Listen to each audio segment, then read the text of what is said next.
नष्टप्रायेषु भद्रेषु नित्यं भागवत सेवया भगवती उत्तम श्लोके भक्तिर्भवति नैष्टिकी। ओम नमो भगवते वासुदेवाय। ओम नमो भगवते वासुदेवाय। ओम नमो भगवते वासुदेवाय। May I ask you for a favor? Could you corral our Prabhus and bring them here? Whole list of them. Thank you. चित्रकेतुरुवाच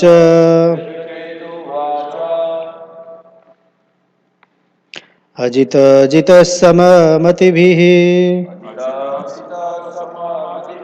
साधुभिर्भवान् जितात्मभिर्भवता विजितास्तेऽपि च भजताम् अकात्मना मां य आत्मनो अतिकारुणः।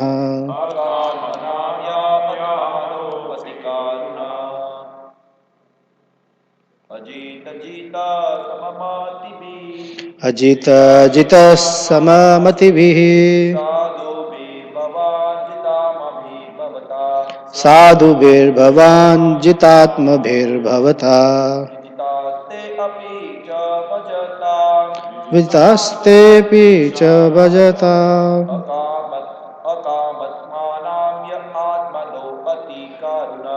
अकामात्मनानां यदात्मनोऽति कारुणः।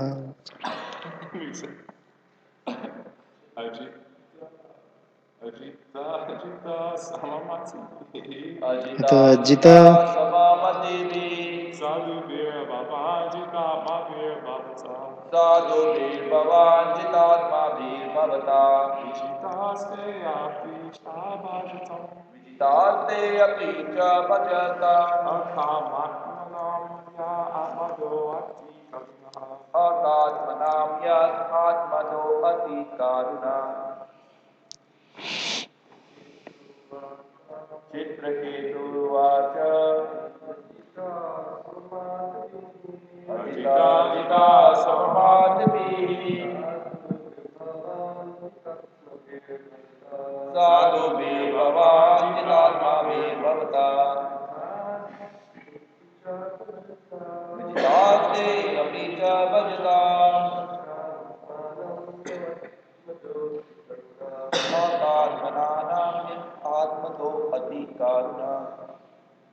Chitraketu uvacha.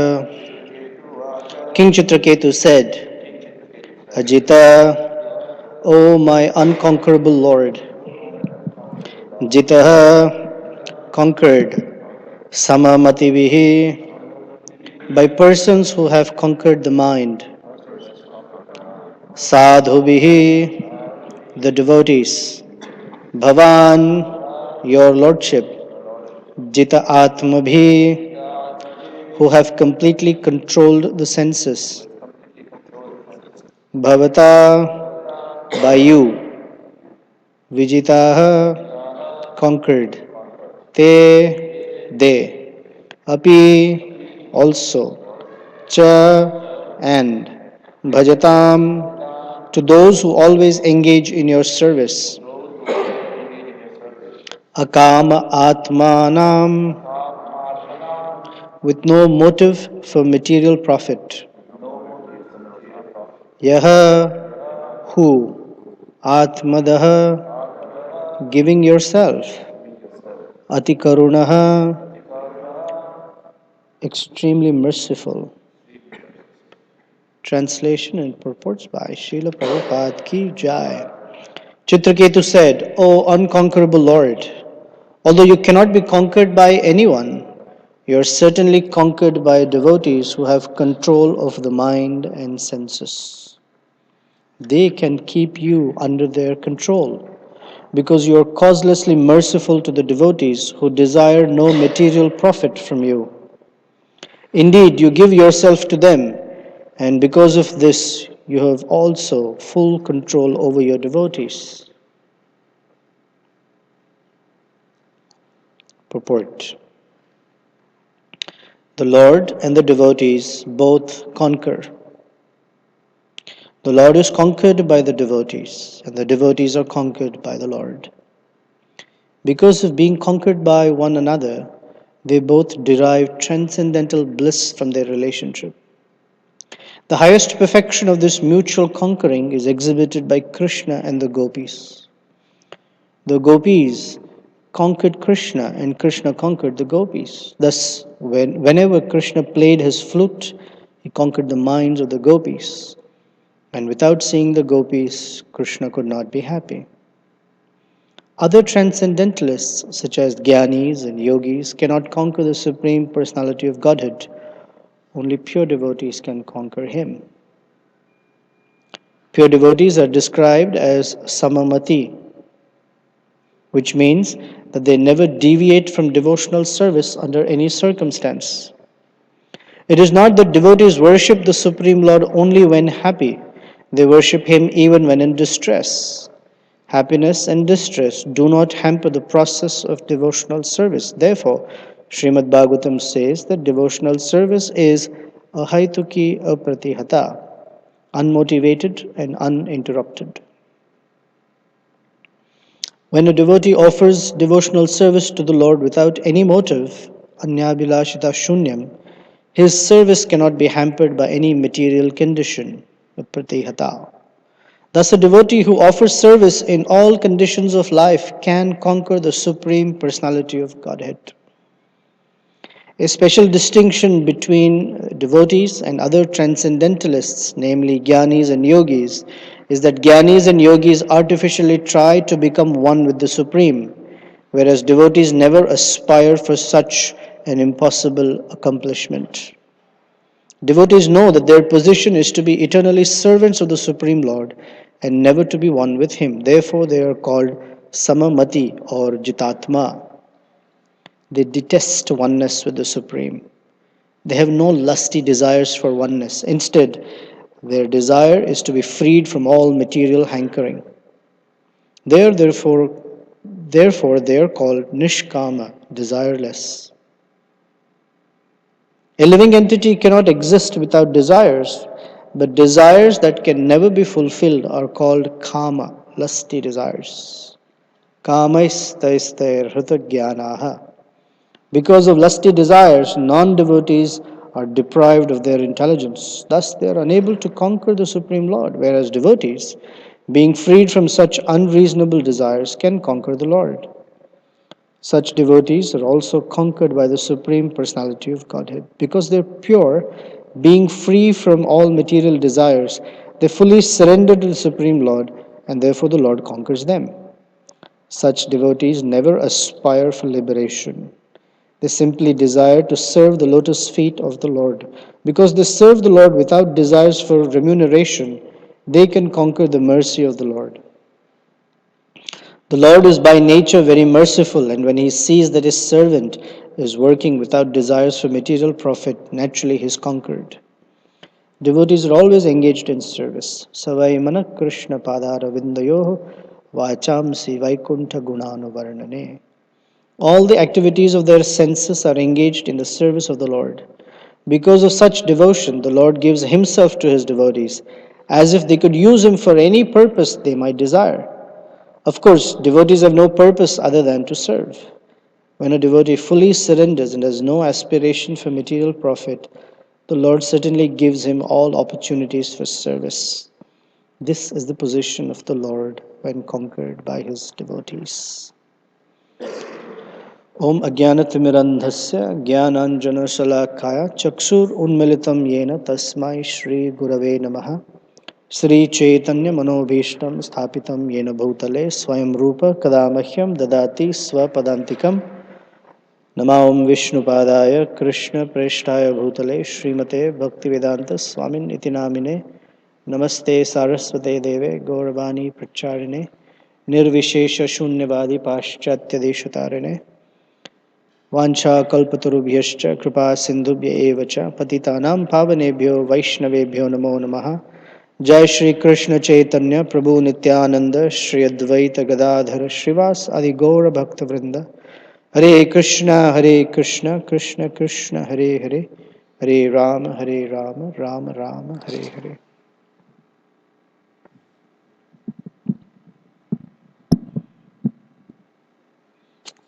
So Chitraketu is speaking for the first time in the presence of the Supreme Personality of Godhead. Before we get into what Chitraketu is saying, let's visit the previous verse for one moment, because it describes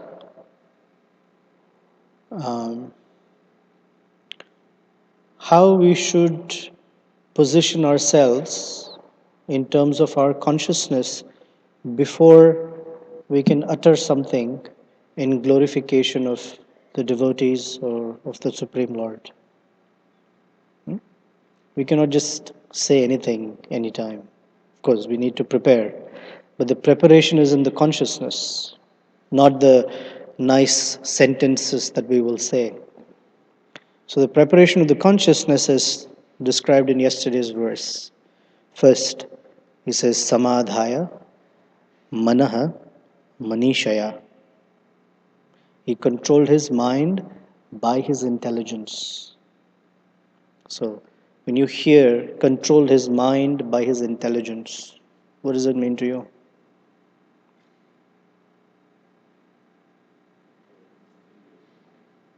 The intelligence is superior to the mind. Okay.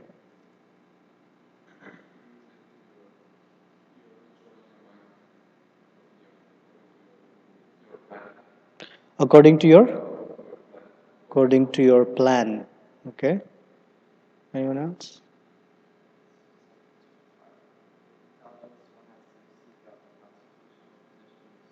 Very good. Very good. With the intelligence, one has to seek out the constitutional position of the soul. So, controlling the mind by intelligence. How do you do it? What's the mechanics of it? What do you have to do? More than one word, please. Soul doesn't mean much to me. Who's engaging the soul in the service of Krishna? Jiva and the soul are not different, right? So,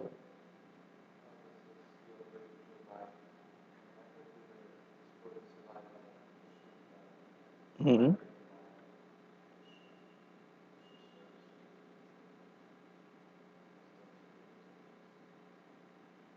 Okay.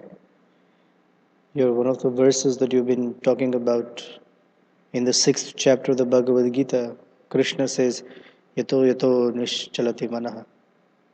Wherever the mind wanders, what do? Follow it. You bring it under the control of the self. So, who does that?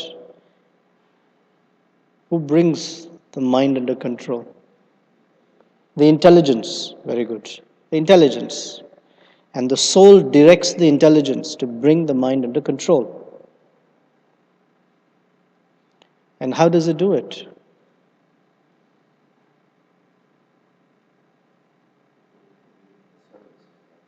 Engaging in the service. Okay, maybe you're saying it. Let's be specific. Exactly how does it happen? Focused. Okay, so in the sense of a conditioned soul who's not a devotee or not trying to be a devotee, what happens? What is the mechanics of the mind, intelligence, and soul? How are they operating? Mind is controlling the intelligence. Very good. Correct. Dragging the soul. So oftentimes we hear this analogy of a chariot. The Katha Upanishad speaks about it. Prabhupada writes in the purports in the Bhagavad Gita that this human body, for that matter any body, is considered to be like a chariot because it's the vehicle, this body. It has two wheels, and each wheel has 12 spokes. So 12 on one wheel are the hours of the day, the 12 on the other wheel are the hours of the night. And the soul is in the chariot, riding the chariot. And the horses are the five senses. And the reins that are holding the horses is the mind. And the reins are in the hand of the chariot driver, which is the intelligence. And the soul, intelligence, directs the mind and the body to take the soul to its destination, which is we call self-realization. This is how it's supposed to work. But because the soul has no goal, right, is conditioned, is thinking, there is happiness outside of my relationship with Krishna, the intelligence, instead of controlling the horses pull. And the chariot driver has no control over the horses. So the horses are running amok, anywhere and everywhere. Once is pulled in this direction, once pulled in that direction. So this chariot is what they say, out of control. And this verse is samadhaya, controlling. A good chariot driver knows when to pull the reins, when to crack the whip, right? So this picture in the Bhagavad Gita book with Krishna riding the chariot of Arjuna is a very significant picture. Because Krishna takes over as our intelligence. We should allow him to do so.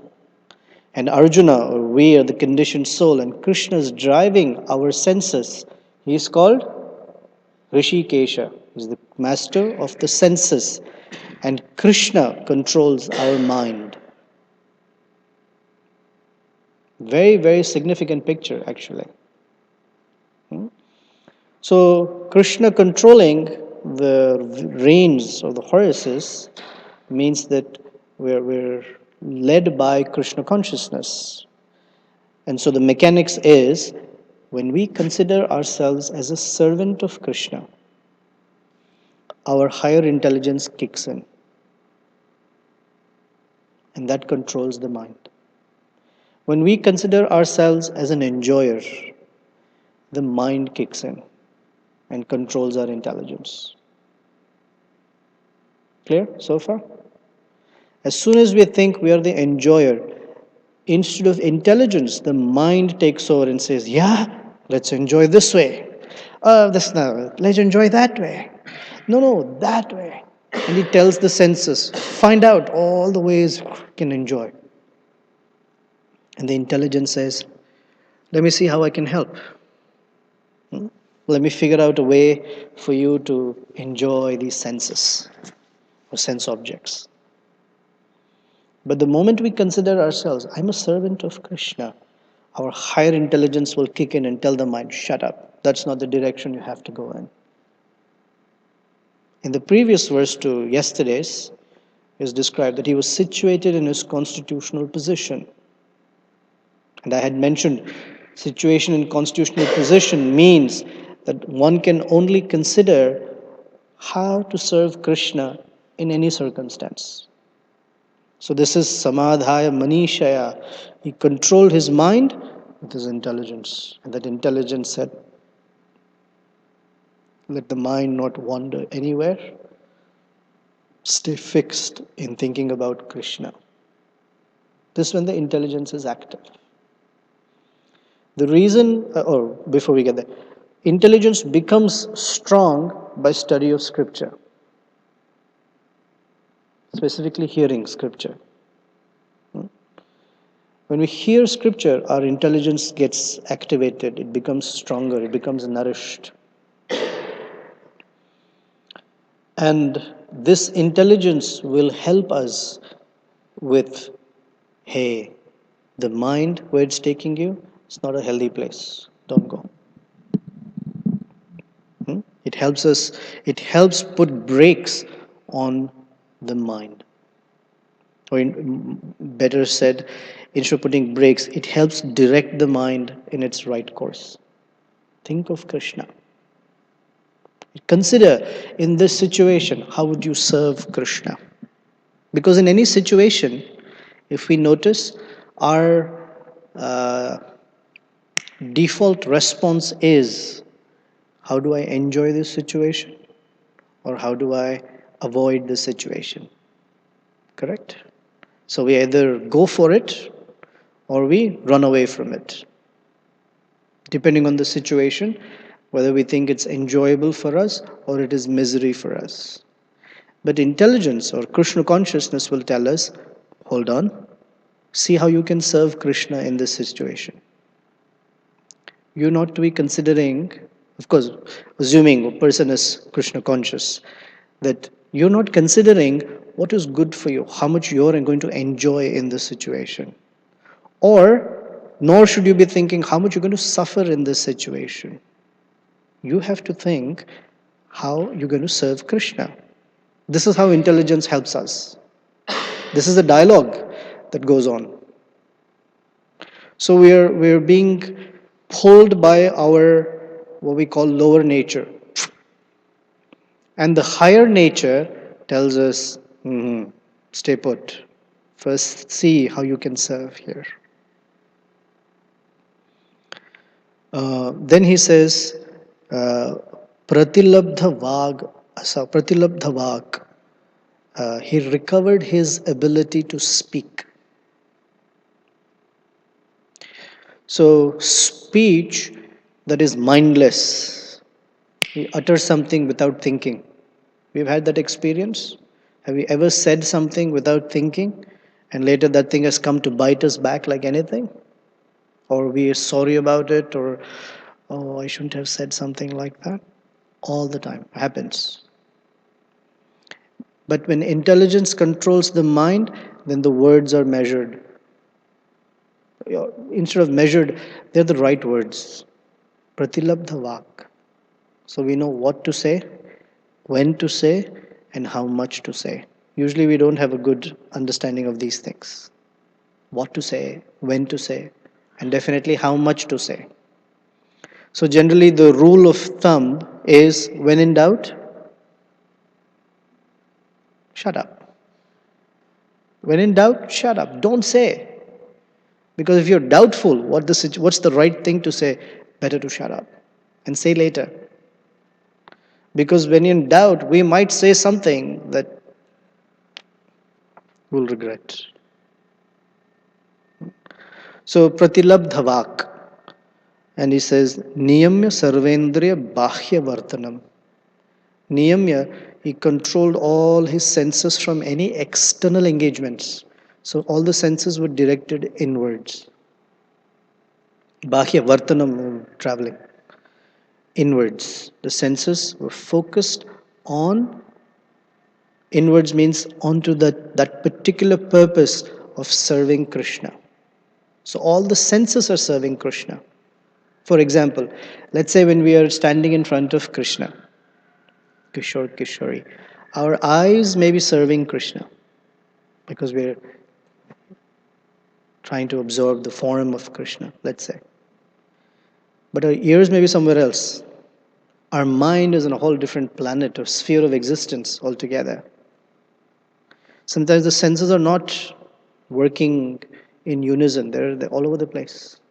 So he's bringing Sarvendriya. All the senses were focused on service of Krishna.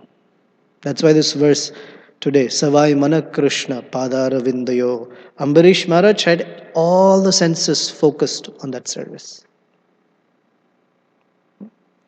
And then he says, and who's he offering prayers to? Krishna, Jagat Guru.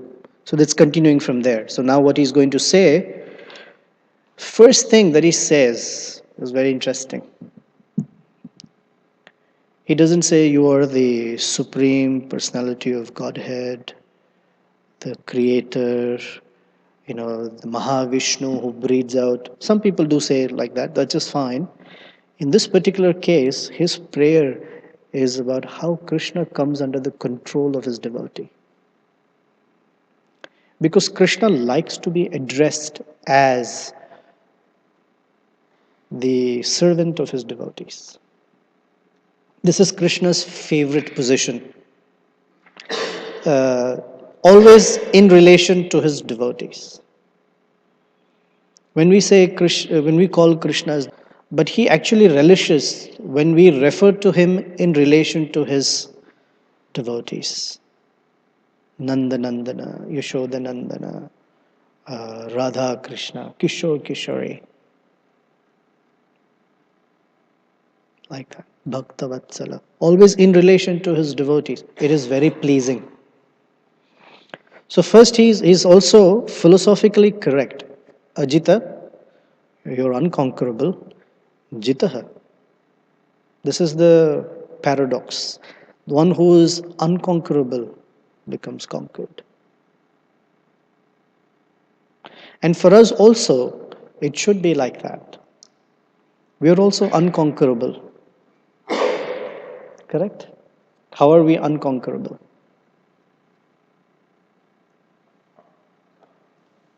Look.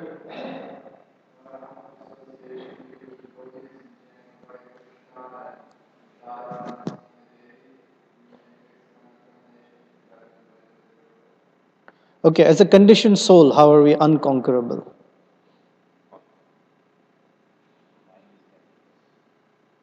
Our mind is guiding us. Sorry?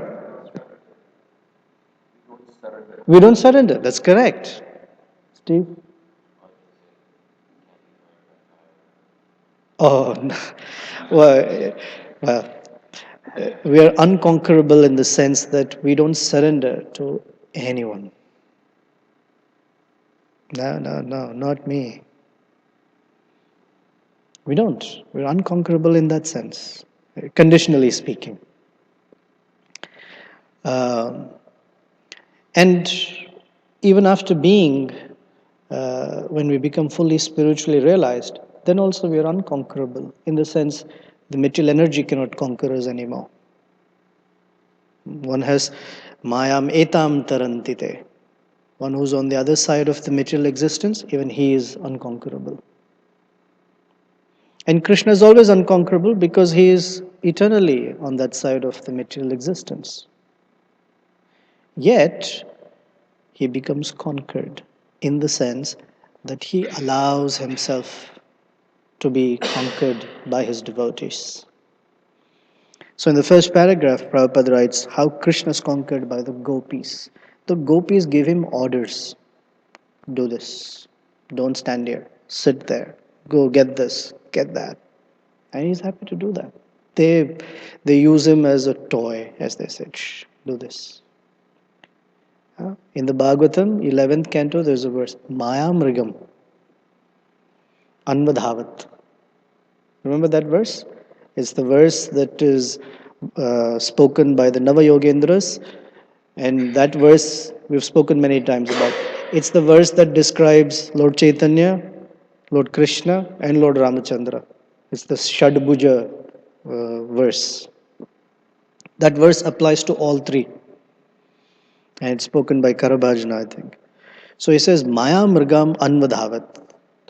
So Anvadhavat means running. And Maya Mrigam is like a play thing.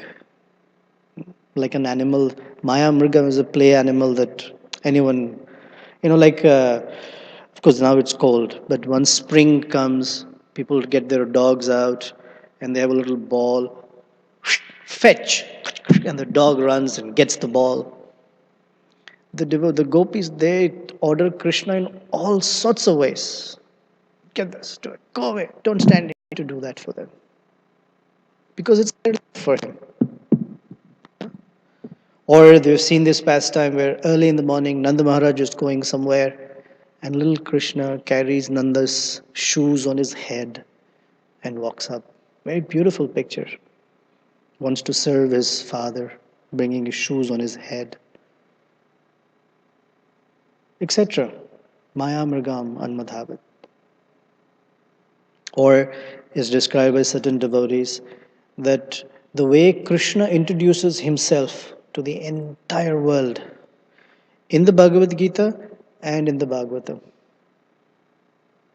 as a servant of his devotees.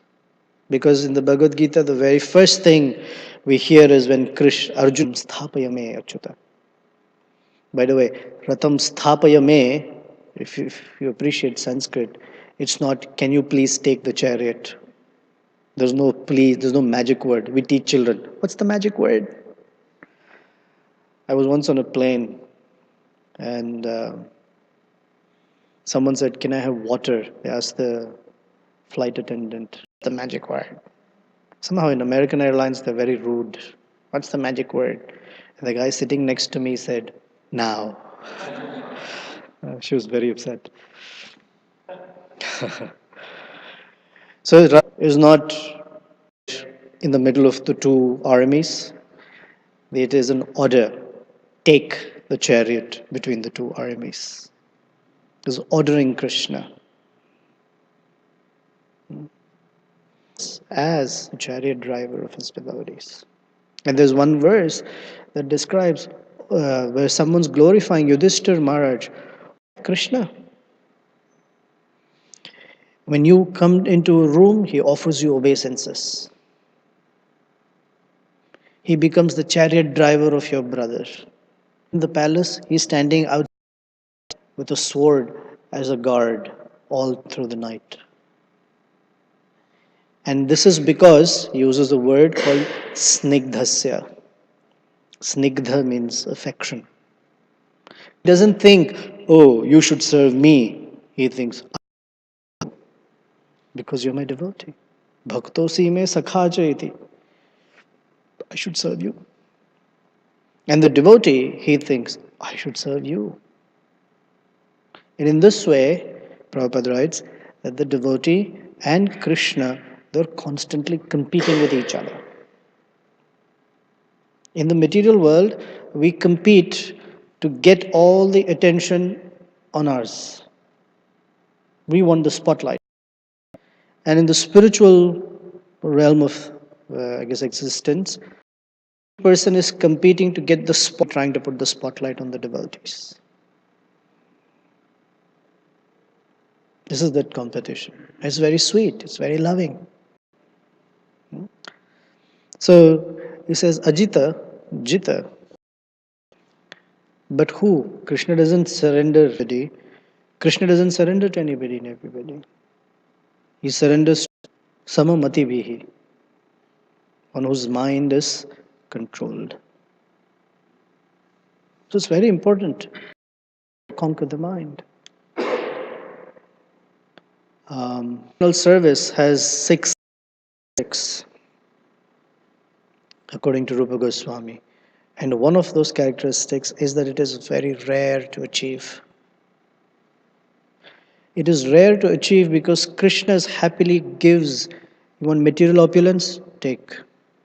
You want great intelligence? Take. You want liberation? Take it. You want bhakti? I have to think about it. Because by bhakti, Krishna knows he is giving someone the powers by which they can control him. So he's careful. But it is rare to achieve. But if we have achieved that by the grace of the devotees of Krishna, it is something very wonderful. Of course, we don't perform bhakti with one. He lovingly, on his own, becomes controlled. One of the ways Krishna becomes controlled by his devotees is whatever the devotee utters, they say, somehow it happens. Devotee is called Satya Sankalpa. They say something and it happens. So when the spiritual master gives blessings, it happens. Even if it was not meant to happen, it will happen.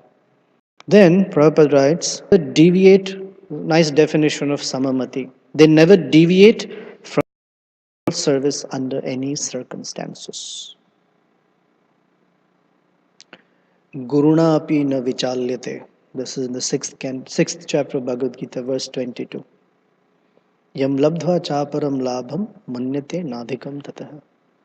Once they've achieved the taste for devotional, like the taste of anything else. And that taste holds on so strongly that under any circumstance they will not want to give it up. Correct? We have such experience. I can't say we have the same experience, but we have similar experience.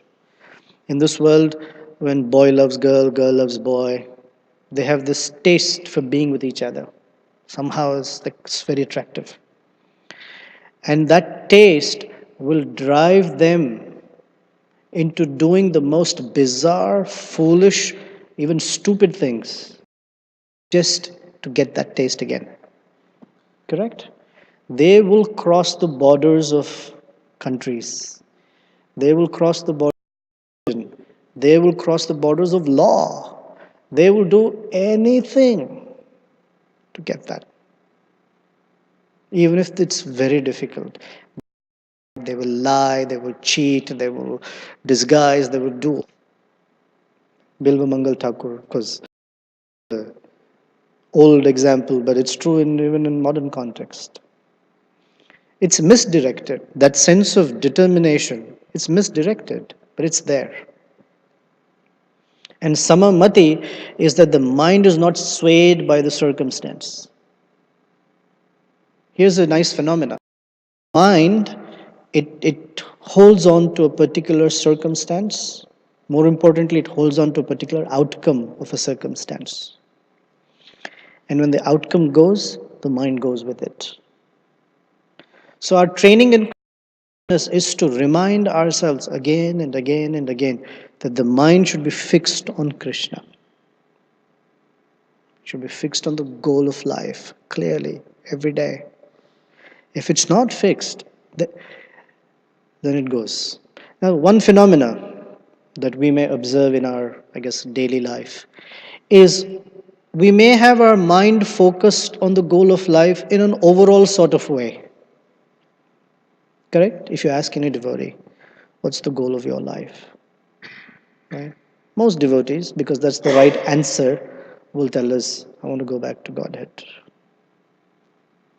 So we may have the goal in our mind in an overall sort of way, but it's those moments of the day when our mind runs away from that goal. Certain periods of the day. And do you know when those periods occur? Want to take a guess? We may have an overall sense of the goal of life, but during certain periods of the day, the mind goes away from that goal. And when does that happen? Do you know? Want to take a guess? Don't want to take a guess? Leisure time, very good. What else?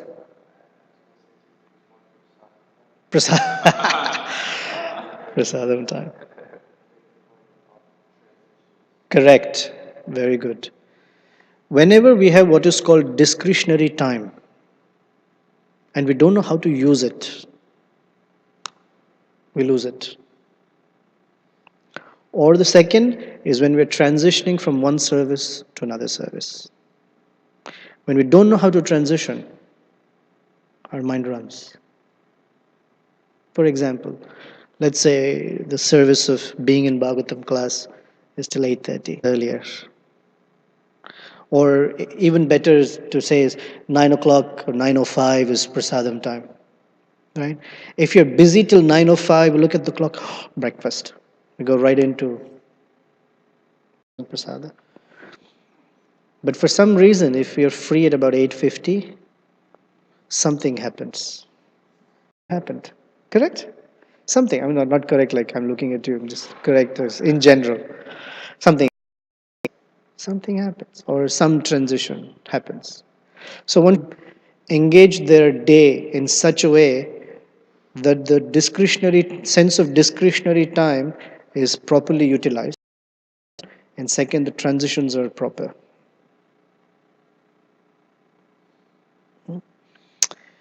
So samamati, that is just one thing, but also samamati means the circumstances of life. Suddenly there is bad health, loss of money, some quarrel or some issue in relationships, something, and the mind runs with it. So the devotees are such that they will never budge from devotional service under any circumstance. Those are the persons who can bring Krishna under control. Or rightly said, those are the persons unto whom Krishna gives himself to be controlled. So we want to get there. We want to have such a joyful exchange with Krishna that we want to surrender to Krishna and Krishna wants to surrender to us. It's because that's where love is exchanged. If false egos clash, you can see that love can never be exchanged. And false egos clashing means two persons are there, they have a relationship. I'm right, you have to do it my way. No, I'm right, you have to do it my way. You cannot exchange love.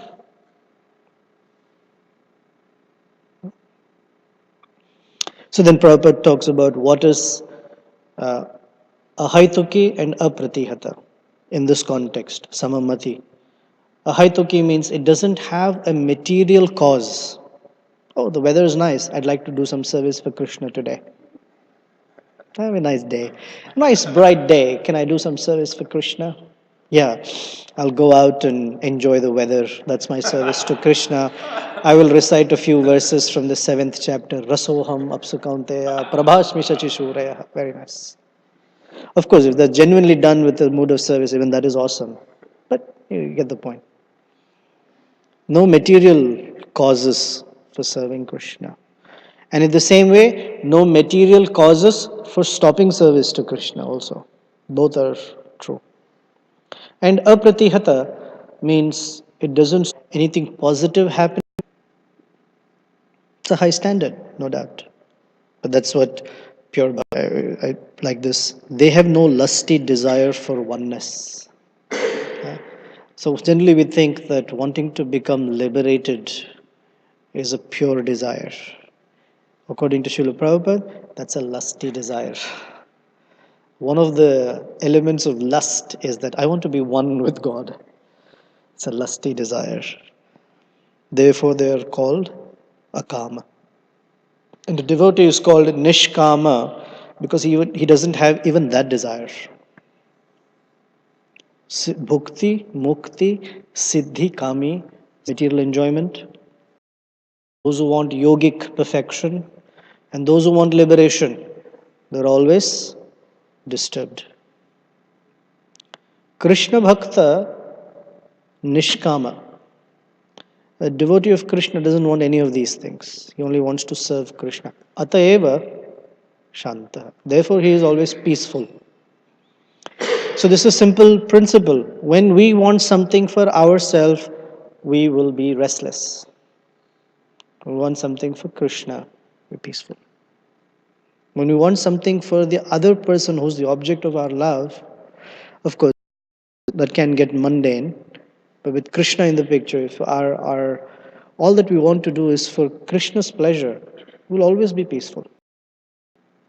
The moment we want something for ourselves, we'll become restless. It is the nature of this material world. This is how it works. So I liked your point yesterday. 80% mercy or 90% mercy and 10% effort. You would say, even if there is 1% something that we want something from what we have offered Krishna, in that 1% our mind will be disturbed.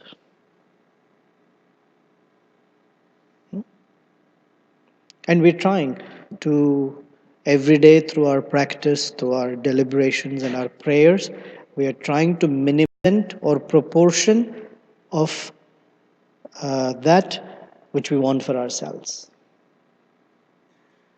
We start with 99.99% for ourselves and 0.01 for Krishna. And slowly we work from there to everything for Krishna.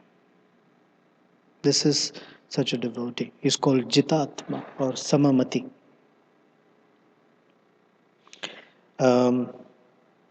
I'm going to pause there and see if there are any comments or questions.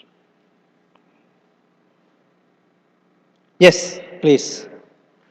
Okay, so in the purport, and as you were saying, devotees, That is correct. and and in that intimacy, they're not aware of his Aishvarya feature, and that further leads to that his surrendering on Yeah. in like the case of the gopis. But in this verse, Chitraketu seeing Lord Shesha, you're conquered by the love of your devotees. So I thought it was more specific to Krishna that and it wasn't really there in like Vaikuntha or No. or what is it's just different extents of his Love. right. Yes, in the Vrindavan feature, very peculiar. That is correct. Because in Vaikuntha, the mood is not of uh, such rasas. However, there are such rasas even in Vaikuntha. When Vamana appears, even Vamana, although he appears as a brahmachari, so conjugal rasa is not manifest, but he has a mother and father and he obeys their order and all that. Um, Something about Krishna is very exclusive, that one doesn't, that Krishna those kinds of exchanges. So you're right. So what is the question? Is it saying conquered by the love of his devotees? Mhm. I guess I don't know. I don't know what my question was. I guess the But there are other instances where the Lord is conquered by his devotees, even if he's not in Vrindavan, right. that is conquered by his devotees. When Sugriva does something for him, he's conquered by that friendship. Jatayu, the vulture, whom we spoke about a few days ago, that he has a nasty habit, great eyesight, but the nasty habit is he looks for dead bodies. But vultures, so Jatayu fought with Ravana, who was 60,000 years. He was that old, 20,000 years. So it's like a 20-year, because Jatayu was coming from a different place.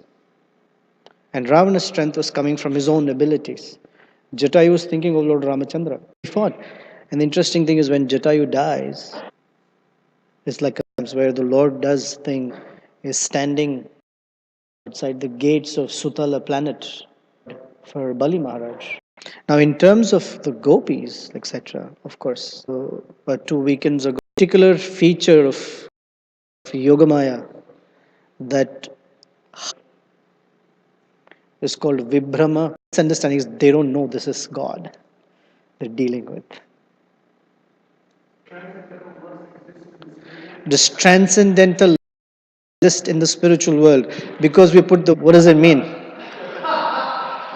What is transcendental lust?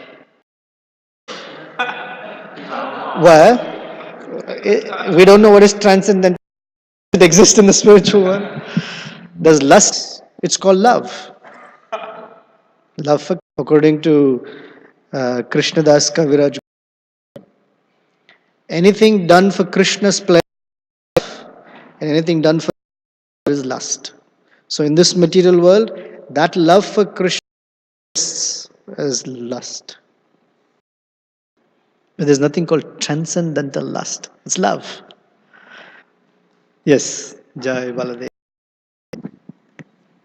Hare Krishna Prabhu. Wonderful class. Thank you for it.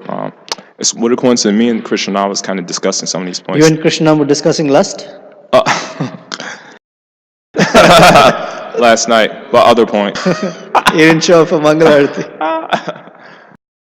Clever. Anyway. So now I forgot what I was going to say. Total black. Oh yeah. So you 4 points in class, and so the Bhagavatam is so beautiful because it always gives a flip side of the coin. Like so the point you made at the beginning of the class is that it's this, and so demon, but actually God. Just like I remember to the temple as I explained before, associating with Jitendra Prabhu.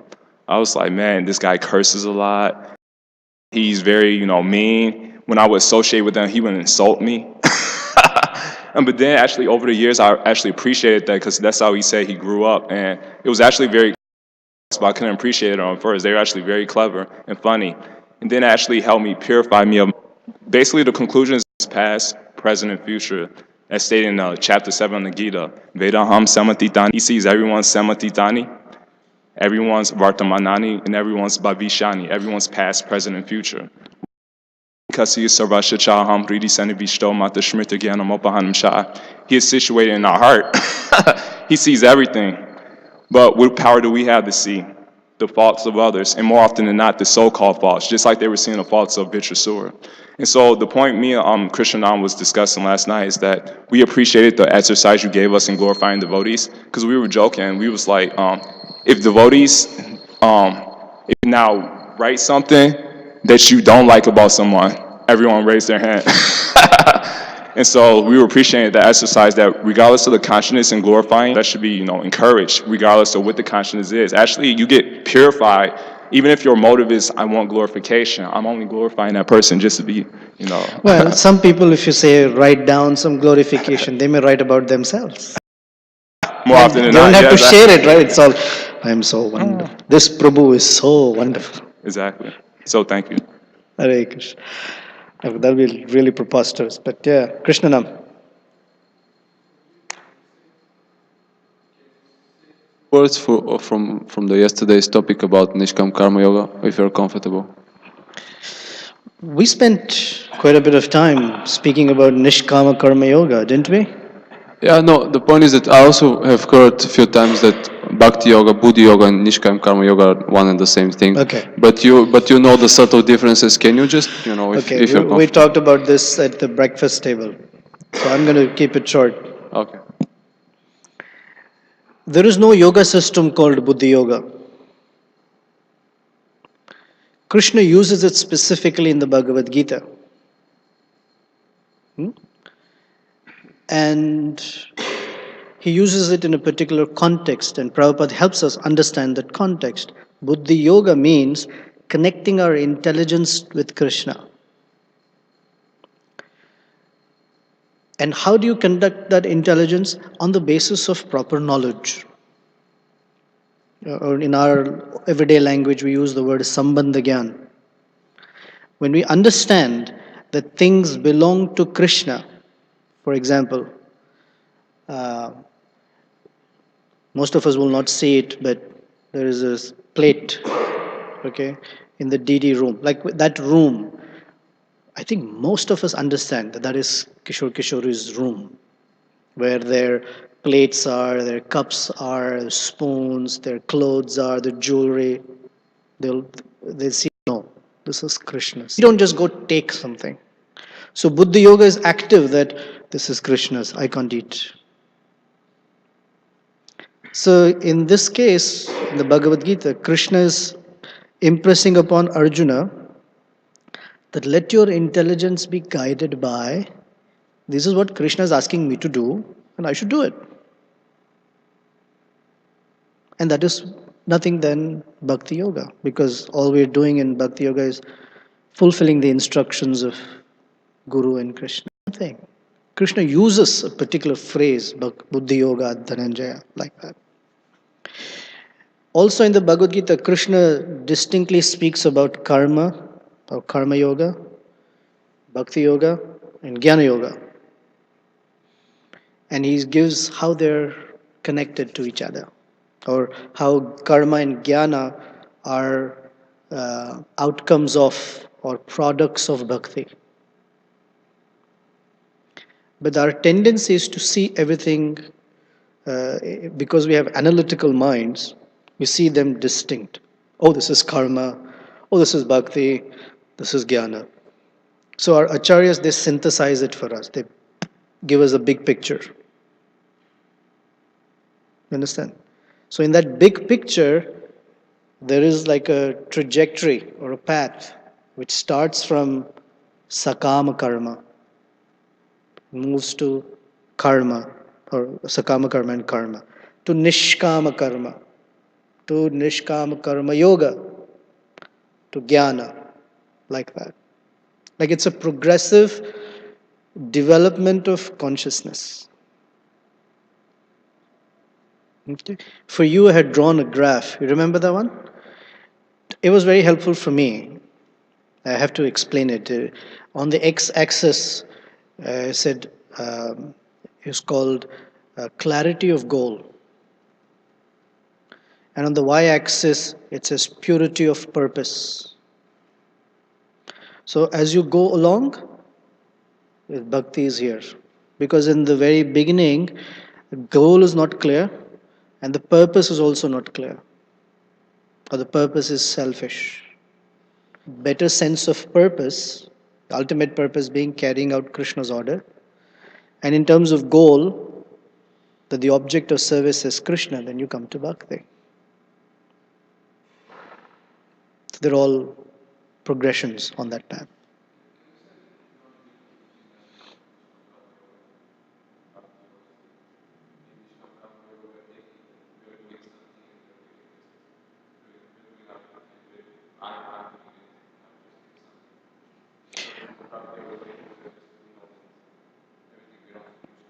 Well, it may, it may be that, but I think an easier way to understand it is a subset of bhakti. And you can understand very dutiful. Very dutiful. Well, but what is additional is the component of love. Everything that one does is for Krishna.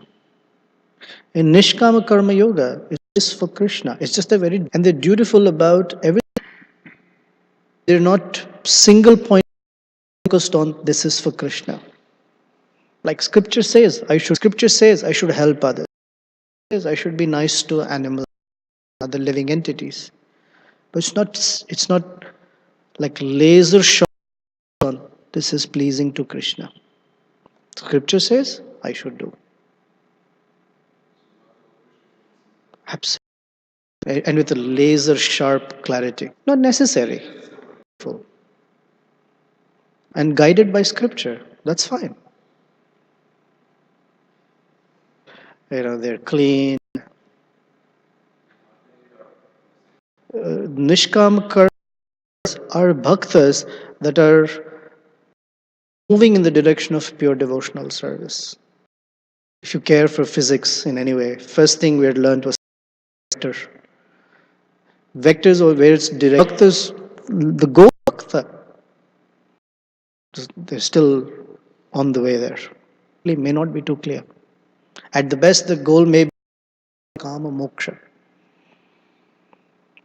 Charanista. Is that okay?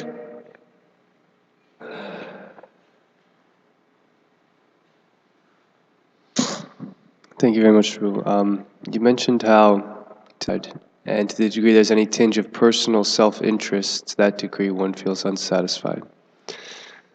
So my question is that we may be, to whatever degree, trying to invest this selfless spirit mood. Correct. And we may be experiencing the reciprocation from Krishna. We all may, but we may not be feeling what we would like to be feeling, or what we could, or what perhaps we should, or what we hear about. So how does one actually deepen then that? Is it a matter of time? What is the missing element whereby one is feeling themselves to be engaging in a selfless mood, yet they may not be experiencing the potential that is inherent or to be experienced within such a state of consciousness? It's a factor of time. It's a factor of will. And it's a factor of how deep in the ocean one already was when found by the devotees. And how heavy are the dead weights on our feet. So I'll explain. It's a matter of time in the sense because we're conditioned to give up fruitive mentality and speculation It doesn't happen instantly, although it can. The Prabhupada uses the example of Khatwanga Maharaj in a moment. He just dropped everything. And Prabhupada, in most cases, it's gradual. So it's a factor of time. Second, it's a factor of will. Our sense of willing to serve Krishna goes through strong and weak phases. So we're going to do Madhurya Kadambini. Vishnu Chakravarti Thakur analyzes all the different, gradations or the spectrum of those things. That's the will part. And third is how deep we're in the ocean. Generally, when we say we're in the ocean of material existence, one devotee was sharing their realization that we shouldn't think that we are floating on the surface of the ocean of material existence. Because on the surface of the ocean, it's easy to spot. But we are actually in the bed of the ocean, pegged to the ocean floor. And Guru and the devotees come and take us out of there. Because on the surface, it's easily spotted. But deep down. So it's how much we're coming. It takes time. It takes our will. And the third thing is, it's nice to remember that Krishna is the controller, not we. Because if it's a matter of only will and time, then I feel like it's in my control. There's also Krishna. It's his department to ultimately relieve the soul of the coverings. Question. Sure. And then Luke has something. Could you describe the importance and how one can get out of the misconception that our absorption or our involvement in the process of bhakti is somehow due to our own endeavor? It started yesterday.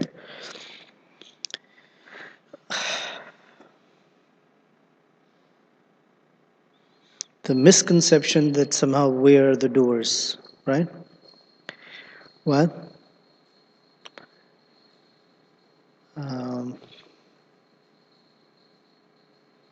the modes of nature, they're constantly competing for supremacy.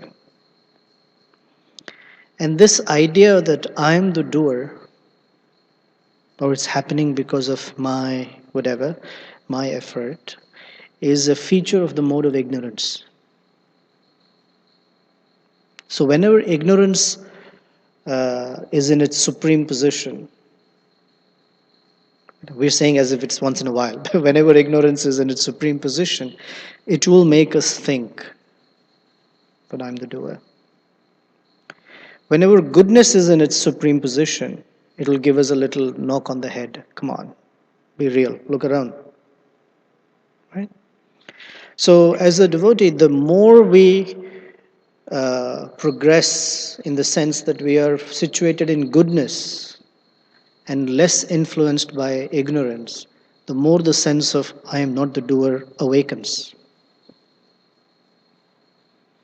So goodness has certain things as features. And Krishna gives a whole long list. And when ignorance is active for us, and we're thinking, the way to fight ignorance is described that you have to take it head on. You take head on is that some other stronger conception needs to be driven into the consciousness. It's either by someone else saying it or somehow it coming to us. Of course, it's also said, Matirna Krishna Paratasvatova Mito Bipadyeta Grahavratanam. The Adanta Kobir, meaning ones whose senses are covered by ignorance, such a person cannot do anything. So we try to be free of the mode of ignorance. Now, what the interesting phenomenon is that the modes of nature, they only respond to how we interact with them. I've been meditating on this word resonance for months now. Because when we do something that will activate the mode of ignorance, then that will resonate very well with us. So there are vestiges. I'm being very liberal with ourselves. There are vestiges of ignorance. And it is those things that draw us to or makes ignorance affect us. So a good way is that when there are those bright spots or bright moments, that we fill them up with sufficient understanding that we are not the doers, Krishna is the controller, so that we can draw from those in the moments of darkness. And those moments are many, they come. And in one sense, as a devotee, in some cases, we just let that pass. Sometimes we're very hard with ourselves or with others because they think they're the doers.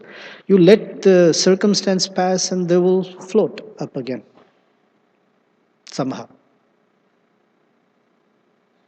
You want to add something, Prabhu or Mataji? Jagdanda Prabhu? No? Well, before joke, I think there's something more serious and you can end with a joke because this topic is kind of like that. Go ahead. Hare Krishna. Yeah, this question, I really appreciated this question. It's a really essential point. Like very urgent concern, how to go deeper into Krishna consciousness. So I wanted to share in Brihad Bhagavatamrita, it's described that there's a causal relationship between dainya and prema, or humility. So the excerpt is, wise men define dainya, humility, as the state in which one always thinks oneself exceptionally incapable and low, even when endowed with all excellences. An intelligent person, this is Narada Muni speaking. Yes. An intelligent person should carefully cultivate speech, behavior, and thinking that fix him in utter humility. And anything that stands in the way of it, he should avoid. Dainya, at its most exalted, comes forth when prema, pure love of God, reaches full maturity. As it did, my screen went blank, as it did in the women of Gokula when they were separated from Krishna. When dainya fully matures, prema unfolds without limit. And so we see dainya and prema acting in a relationship in which each is both cause and effect. Yes. I remember the passage. Beautiful one. Thank you. Yeah, just because, even Rupa Goswami, he was only given a drop of the ocean of the nectar of bhakti. He was only given a drop. So, it was described that drop was enough to drown the entire universe. So, whatever we've received so far, most probably it's much less than a drop. So that means there's a lot that we have yet to receive. So personally, in my practice this far, I haven't been practicing very long, but my realization has been whenever I think that I've received a substantial amount of mercy, that's when my progress has come to basically to a halt.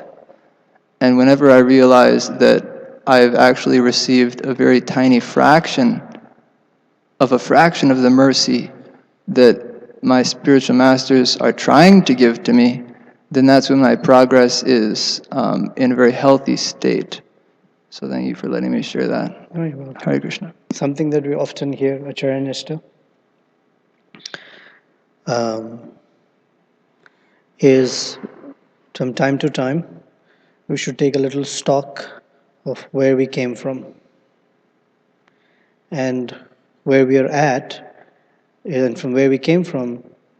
And if we're honest enough, we will know that we did nothing to get here. All we did, perhaps, it's not that we have no contribution. We just stayed the course. That's all we did. We stayed the course and we got here. So there is our contribution. Our philosophy is there is effort from our side. But the movement is because of Krishna's mercy. We stayed the course. We could have walked away, right? We stayed the course. And Krishna's mercy has brought us here. We're empowered and endowed with certain things, which is amazing. Okay, final. You have a joke you want to say? He's been waiting for this joke. I was just, Joe. All right, thank you. So we were also talking about these points yesterday about Gyan Yoga, Nishkama, Kama Yoga, these different forms of yoga, me, Krishnanam, and Manoj. So our conclusion is that we mostly engage in Bhoga Yoga, also known as Kama, Kama, Kama Yoga, lust, lust, lust yoga. Well, I'm glad that discussion happened last night because today is fasting for Srila Bhakti Siddhanta Saraswati Thakur's disappearance day. The program starts at 11 o'clock here.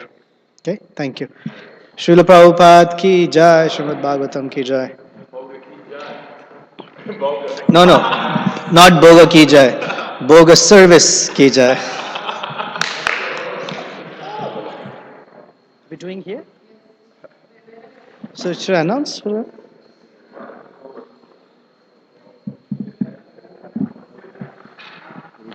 Okay, Prabhus, Haribol.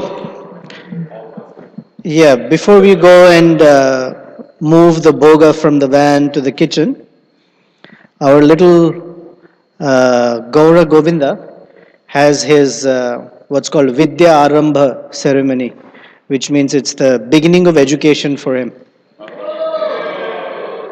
So, Prabhu and Mataji, Jagannatha Prabhu and Ananda Vrindavan Mataji would like all of us to give our blessings. So, Gaur Govinda learns to read and write and then compose wonderful things for Krishna. So, it's a short ceremony here.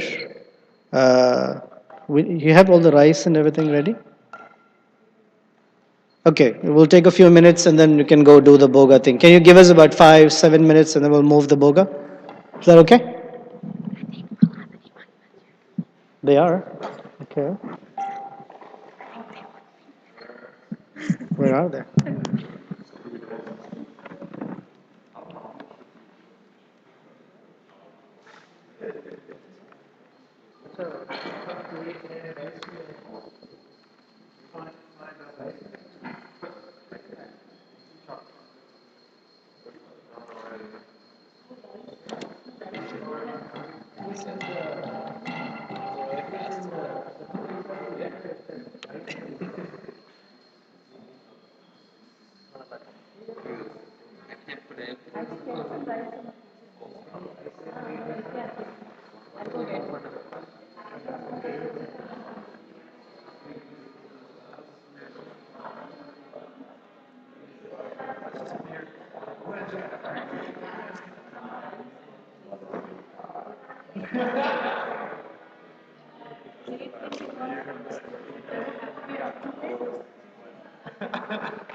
By a spirit.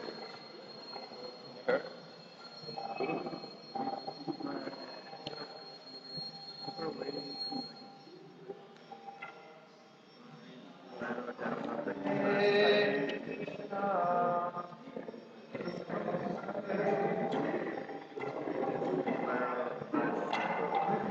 Lord is conquered by the love, the devotees are conquered by the Lord. Devotee, presence of service, the Supreme Personality, without any material desires, common lust. desires that will never be fulfilled because they're eternally right. So the devotee wants to give up these desires